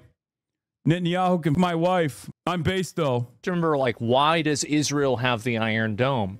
Well, it's simple. It's because people from these terrorist organizations shoot rockets and RPGs into Israel, and Israel needs the Iron Dome to protect themselves. Now, obviously, this doesn't mean that, you know, it doesn't mean I'm, like, supporting Israel. Oh, yeah, I'm not. I'm just saying that, like, their reasoning for why they have to defend themselves from these scary Muslims is sound. Who the still looks at this dude and doesn't realize what's going on? You got to be real stupid, dude. But, like, let's be honest, right? The citizens themselves and the people don't have any sort of, like, they don't have blood on their hands. They're not doing that. Why are we paying for it? I don't know. Perishing. You are left with a country that is packed to the gills with... yeah, I mean, I'm not saying we should be paying for it. Yeah. Okay, what are you saying? You're just... You're just instantly on I'm going to disagree with whatever the Hasan is saying mode, and it puts you at odds with some in your chat, I guess. Again, it's an untenable position to have. Anyway, here's Seamus Malakov Zali's suspicion on why Israel is doing this like counter messaging operation to say like, oh, these starving children weren't actually starving. They had genetic conditions. I have this pit in my stomach based on how it was before. Plant the idea that all these images of famine are people who would already be emaciated or sick somehow, and then you could just pretend all the masses that will die in Gaza are media fabrications or out of context. How many of us will remember the stringent insistence after Al-Ahli that the IDF would never target a hospital? Then the hospital Al-Shifa became the main focus of its attacks. Then all hospitals in Gaza became targets with little fabricated justification. The seeds were sown. The incessant nitpicking of images of the hungry and the oppressed so as to sow doubt about the well-documented crimes as a clear equivalent. Holocaust denialism. The blueprint is there, and Israel and its backers are using it for their own gain to cover up their own crimes. Now, I think that is the attempt, yes, but I don't think the public is listening to it anymore because Al-Ahli happened far too close to October 7. And those who understood what Israel does immediately were like, of course this is Israel. And that's why there was so much enmity directed against people like myself who said, dude, what the fuck are you saying? This is very likely that it was Israel. That's the reason why the BBC and all of these other mainstream institutions initially also came to that conclusion. Okay? I need you to understand that the messaging environment and the opinion that people had towards Israel and towards Palestinians was very different than it is now. Al-Ahli was far too close to October 7, and Israel was enjoying a lot of support and empathy at that point, which is why that kind of sentiment initially worked. Okay? 22 months in, it no longer works. You can have it's like Benjamin Netanyahu going on Nelk Boys. Okay? Any other person, any other time and place, that is not going to invoke this negative reaction. As a matter of fact, it could even help Benjamin Netanyahu's PR. But it is so far gone in the eyes of the public that these are such irredeemable monsters that when Benjamin Netanyahu goes on the Nelk Boys podcast, the Nelk Boys end up getting shit on rather than getting highlighted as you know, doing sick ass cool things with like foreign leaders. Israel is so radioactive that defending Israel at this point only causes negative repercussions for the institutions that try to do it. Do you understand? That's just the situation. And I think there are still people who are so stupid and so oblivious and so predisposed with like whatever kind of drama slop content that has worked for them, like the Asmongols of the world, that they just don't realize that this is the reality, that like the attitude is dramatically swung in the opposite direction. Someone like Asmongold still obviously falls mercy to whatever his chat is saying, his North Star is his chat. And they offer some moderate pushback in these situations. But there's only so many Hasan moments that he can have while in defense of Israel until even his community turns on him and says, nah, dude, nope, you're done. This is bullshit. You're defending Israel and it's bullshit. Because he is. He is doing that. He is defending Israel when he says stuff like that. What is this? Here's another. Remember when I said Adolf is coming back and in a big way? 82,000 likes. I tried to tell you guys. I tried to say it. Nobody wanted to listen. Remember when I said Adolf is coming back and in a big way? Based, bro. So based. It's such a funny position to be in, by the way, where you're like simultaneously pro Adolf Hitler. You can't obviously say it to that degree, but also you're pro Israel. It's just, okay, yeah. I'm glad that you're stoked that Adolf Hitler is back. It's just such a weird ideological conundrum. A weird pretzel that you have put yourself into. Now, of course, listen. What Israel is doing is no different than what Adolf Hitler did to the Jews, okay? So what Israel is doing to the Palestinians, ideologically, it's fascist, okay?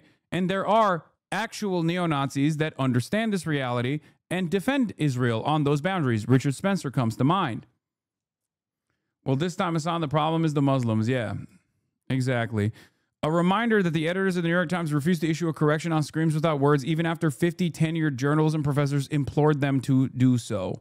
Journalism professors call on New York Times to review its October 7 report. A major investigative report into sexual violence and the Hamas attack on Israel has drawn criticism inside and outside the newspaper.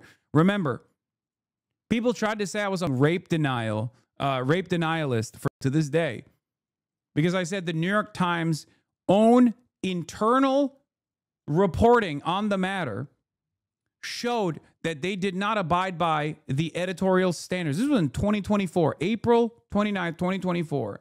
But it was very important. It was very important for Israel's purpose. Israel had to farm as much scary propaganda as they possibly could. They couldn't just like talk about the actual atrocities that took place, because there were plenty of them. But it wasn't enough that they talked about the actual atrocities. They had to fucking say babies were being beheaded, mass rapes were being committed and directed by Hamas, all of this shit, so that people would be, at least for the first couple of months, and if Israel had its wishes to this day, be totally comfortable with the genocidal campaign that Israel is committed to. And make no mistake, during the Nuremberg trials, Nazis would say the prisoners that died from disease were only the elderly and children, who always get sick anyway. And besides, food is hard to get during wartime. This is a cornerstone argument in Holocaust denial. This is part of the reason why I fucking despise the likes of Nick Fuentes, because he engages in this kind of ahistorical and very dangerous Holocaust denial for the original Holocaust. The first one. Whenever you see it was more like 2 million or 1 million, that's what they're doing, subtracting people that died from disease, or there weren't that many concentration camps. They are subtracting the factories that leased prisoners of larger camps for labor. The prisoners were in crowded barracks, so how are we supposed to stop nature? I would rewatch those trials because the same lines are being used right now. It is fucking insane that Israel basically, after all of the years and years of Holocaust studies, decades of Holocaust studies, have basically studied the Nazi line so they could commit to it bar for bar. How insane.